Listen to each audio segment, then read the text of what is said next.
Here's how to use Figma to Webflow plugin. It's quite easy and simple to do, but make sure to watch the full video so you don't miss out on any important steps. Here is my Figma design which I want to convert into a Webflow website.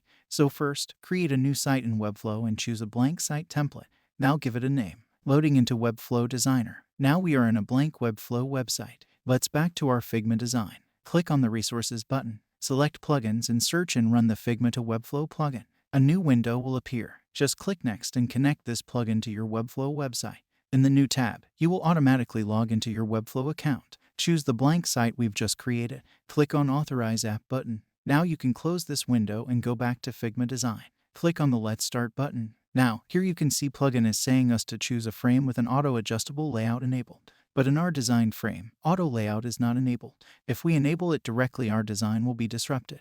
Now we have to make our design again with auto layout enabled. Don't worry, in the plugin window, you can see pre-designed layouts and structures with auto layout enabled. Create a new frame. I chose from structures. Next, set the page height and select it. Now click on layout which is similar to your design and it will be imported to your selected frame. So, first, import all sections you want or you can create a custom with auto layout enabled. Once imported, style them to look like your design. I am going with it as it is. Next, open that plugin. Now you can see when we select our old design frame, auto layout is not detected by the plugin. But when we select out new design with auto layout, plugin is showing options to import this frame to Webflow. Now first, we need to select the website in which this design will be imported. Then click on Copy to Webflow button. It may take some time. After that, click on Confirm Copy to Webflow.